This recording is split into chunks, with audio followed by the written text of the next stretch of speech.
ਸਾਰੀਆਂ ਇਸ ਦਫਾ ਨਾ ਫਸਲ ਬੜੀ ਬਿਹਤਰੀਨ ਬਣੀ ਪਈ ਹੈ ਤੇ ਕੀ ਅੱਲਾ ਦਾ ਬੜਾ ਕਰਮ ਹੈ ਉਂਝ ਵੀ ਜੋ ਉਂਝ ਜ਼ਿਮੀਂਦਾਰਾਂ ਦਾ ਚੰਗਾ ਹੋ ਗਿਆ ਸਾਰਾ ਬਾਜ਼ੀ ਅੱਲਾ ਕੀਤਾ ਨਾ ਫਸਲਾਂ ਉਂਝ ਚੰਗੀਆਂ ਨੇ ਯਾਰ ਵੇਖ ਖਰਲ ਆਇਆ ਹੋਇਆ ਹੈ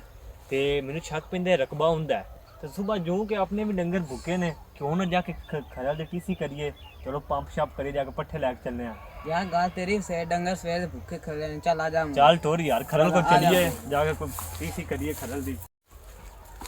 अस्सलाम वालेकुम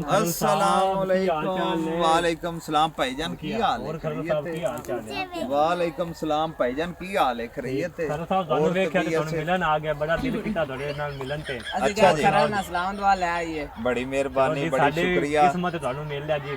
ਬੜੀ ਮਿਹਰਬਾਨੀ ਤੁਹਾਡੀ ਜੇ ਤੁਹਾਡਾ ਵੀ ਦਿਲ ਕਰ ਪਿਆ ਤੇ ਅਸੀਂ ਨਿਕਲੇ ਆ ਬਾਰ-ਬਾਰ ਬਸ ਫਸਲਾਂ ਤੇ ਮੁਰੱਬੇ ਤੇ ਚੱਕਰ ਮਾਰਨ ਤੁਹਾਨੂੰ ਵਾਸਤੇ ਵੇਖਿਆ ਜੀ ਅਸੀਂ ਵੇਖਿਆ ਖਰਲ ਸਾਹਿਬ ਆਏ ਹੋਏ ਨੇ ਬਸ ਅੱਲਾ ਦਾ ਕਰਮ ਸ਼ੁਕਰ ਤੁਸੀਂ ਸੁਣਾਓ ਸਭ ਕਹਿ ਰਹੇ ਮੈਂ ਤੁਹਾਨੂੰ ਪਹਿਲੀ ਵਾਰ ਵੇਖਿਆ ਅੱਗੇ ਮੈਂ ਤੁਹਾਨੂੰ ਕਦੀ ਵੇਖਿਆ ਨਹੀਂ ਜੀ ਅਸੀਂ ਉਹ ਨਾਲ ਦੇ ਪਿੰਡ ਖਰਲ ਸਾਹਿਬ ਆਏ ਹੈਗੇ ਆ ਨਾਲ ਦੇ ਪਿੰਡੋਂ ਹਾਂਜੀ ਆਏ ਖੈਰੀ ਇਹ ਦੇਖੀ ਨਾ ਚੱਕਰ ਲੱਗ ਰਿਹਾ ਬਸ ਤੁਹਾਡਾ ਜੀ ਅਸੀਂ ਉੱਥੋਂ ਆਏ ਆ ਤੇ ਵੇਖ ਕੇ ਖਰਲ ਦਾ ਬੜਾ ਨਾਮ ਸੁਣਿਆ ਸੀ ਤੇ ਖਰਲ ਨੂੰ ਮਿਲਿਆ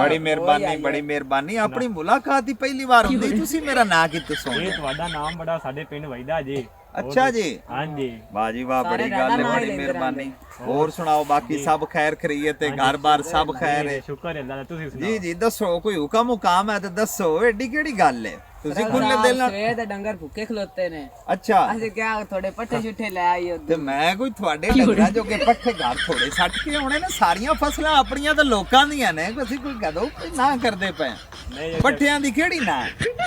ਨਹੀਂ ਜੀ ਖਰਲ ਸਾਹਿਬ ਦੇ ਖਰਲ ਨੂੰ ਮੇਲਾ ਵੀ ਨਾਲ ਪੱਠੇ ਵੀ ਲੈ ਆਈਏ ਖਰਲ ਹੀ ਮਦਦ ਇਹ ਸਾਰੇ ਪੱਠੇ ਆਪਣੇ ਨੇ ਤੁਸੀਂ ਵੱਡੋ ਪੱਠੇ ਹਾਂਜੀ ਉਹ ਵੱਢ ਲੋ ਅੱਲਾ ਦੇ ਬੰਦੇ ਪਰ ਲੋਕ ਬਚ ਕੇ ਮੈਂ ਮਾਲਕ ਨਾ ਉੱਤੋਂ ਆ ਜਾਵੇ